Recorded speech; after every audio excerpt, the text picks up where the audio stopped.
welcome to McConnell Springs in this month's segment of Council Comment. I'm Councilmember Josh McCurn, and joining us today is McConnell Springs Park Manager Stephen Rogers. Thanks for having us today. I'm glad to have you out. It's a great day at the park. It's a beautiful day. And before we dive into the programming and the events of here at McConnell Springs, Stephen, if you don't mind, if we can start off with maybe just a brief history of McConnell Springs and kind of what makes this so unique to Lexington. McConnell Springs is one of our 105 city parks that we have throughout the community, but this park is unique because it's one of our natural area parks and it's a great historical landmark for our community. This is actually the spot where Lexington was named. We have 2 artesian springs on the property. Pioneer settlers were camping here in 1775. They named their camp Lexington when they heard about the battle in Lexington, Massachusetts. And some of those same settlers were involved 4 years later when the first actual fortified settlement was created in the area. And so we know that they pulled the name from their camp right here at McConnell Springs of Lexington, and that's what they chose for the settlement that they established 4 years later. So this is the spot where Lexington was named. It now operates as a natural area park. We have 2 miles of trails. We have 26 acres on the property. Most of it's forested. We have our beautiful wetland pond behind us. So a lot of visitors that come here today, they can experience the history, they can see historic building foundations, historic rock walls, but they can experience wildlife, they can experience some really awesome natural features that we have here to offer as well. That's a lot right there, but that's extremely fascinating, especially to hear the history about Lexington being founded right from these very grounds. Exactly. I always tell people that McConnell Springs really mirrors the history of Lexington as a whole, from a pioneer encampment to an agricultural hub to manufacturing, and even going further into the 20th century when maybe some areas weren't as appreciated as they should have been, to kind of a renaissance at the end of the 20th century where the community came together to save this property, and now we have this fantastic parkland that people can enjoy for free. Would you mind touching on what you just mentioned about the community kind of coming together to save the property? Exactly. In the early 90s and even into the 80s, there was a great movement from private citizens to find out more information about where Lexington was named. There are 2 artesian springs on the property. There are really unique geological features that kind of drew in Jim Redmond, and he was a geologist, worked with the city of Lexington, and he started looking at the property and a history buff. And so people kind of came together and realized that this was the spot where Lexington was named. And so they started kind of a groundswell, a private movement or a small movement to really preserve this property and to clean it up. Over 200 dump truck loads of trash and debris were removed from the site. Wow. The Friends of McConnell Springs were formed as a nonprofit group to support the park. They actually fundraised to purchase the land, and then they were given additional property after the purchase so that the park could be dedicated as a natural area park for the community. And that's how we've operated today, with a great partnership with the community, with our nonprofit group, the Friends of McConnell Springs, and with LFUCG and Lexington Parks and Recreation. That's great, and the grounds are absolutely beautiful here on this perfect day. Now, obviously with programming, last year, 2020, was a very unique year for all of us with COVID-19. Can you kind of touch with how that impacted the positives and the negatives and how it helped or hit the park? Yeah, so we all know 2020 was not the best. There were a lot of struggles, a lot of trials, but McConnell Springs ended up being this great location for people to get out to kind of clear their heads, get a mental escape. So we ended up seeing record visitation in 2020 at McConnell Springs. We were shut down when other areas were shut down in April, but we reopened at the beginning of May. We were one of the first really natural areas to reopen here in Raven Run. And from that time, we've seen record visitation each month. You know, we've had restrictions in place. We ask people to wear a mask if they use our restrooms in the facility. We have one-way signage around the trails encouraging people not to cross paths or to keep social distance. And for the most part, we've had great success with that. People have really just appreciated the opportunity to be out and kind of get away from some things. So we've been able to provide the same level of service. We can't do some of the programs that we typically do. We haven't been able to do some of those programs, but we're planning right now and hoping to get those programs going again at the end of March and into April.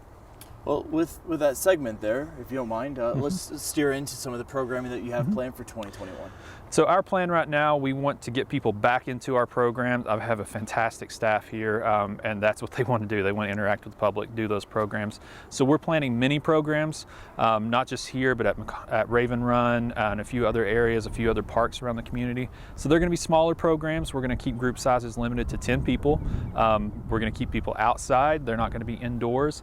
And so we're really really going to focus on adhering to all COVID protocol that we can to make sure everybody's safe. We're going to ask people to wear masks as long as it's, as long as it's in line with their health conditions.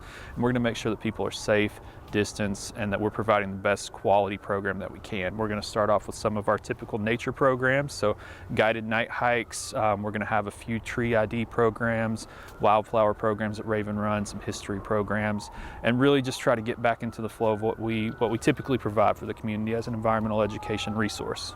That's great, and thank you for those measures. That's extremely helpful to stopping this virus. Exactly. With programming still in mind, though, what is probably your most visited program that comes or event that happens here at the Springs? Typically, our most visited events are going to be our Founders Day event and then our Halloween events. Traditionally, in the past, our Halloween event was Little Goblins. Last year, because of COVID, we couldn't offer that program, so we kind of shifted and we offered a jack-o'-lantern trail.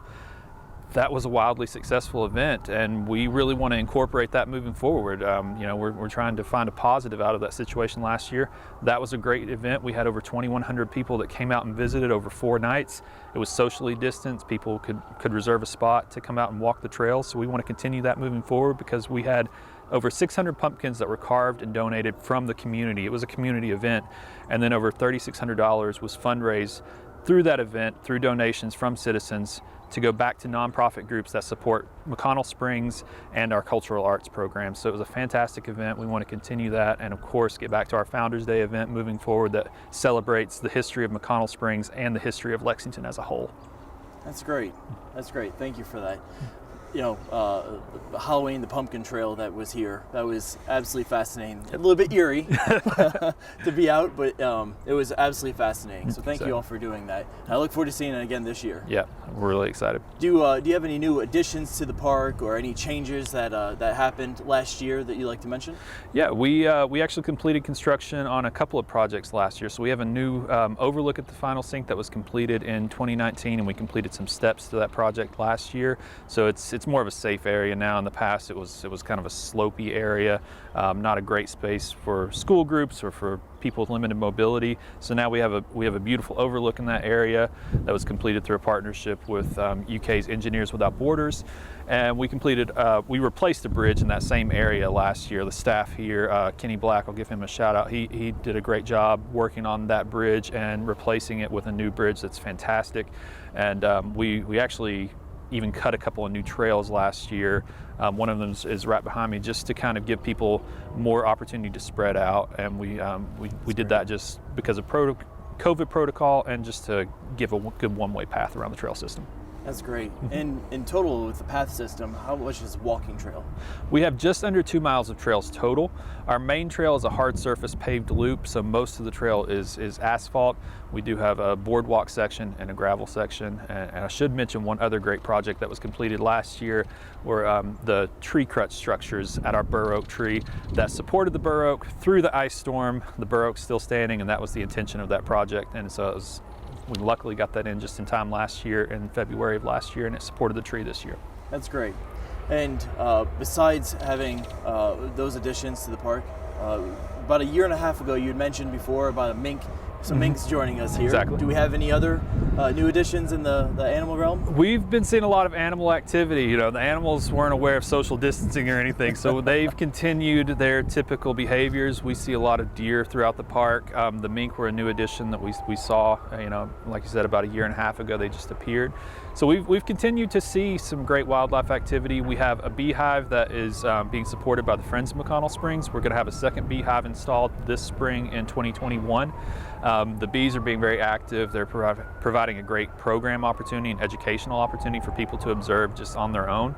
And I think that's a great addition, and hopefully that's a program we can continue moving forward. It's a great place for them to pollinate. Exactly, yep, that's what we want. Well, before we conclude here, is there anything else that you'd like to mention to our spectators? I just want people to know that we have 105 city parks in Lexington. We have great opportunities for you to get out. If it's not here at McConnell Springs, look around, look on a map. Wherever you are in the county, there's a park nearby. Our goal is to have everyone within a 10-minute drive of a park, and opportunities are out there for any kind of activities that you want to do outside of one of our parks. I encourage you to come to McConnell Springs just because it's my personal favorite.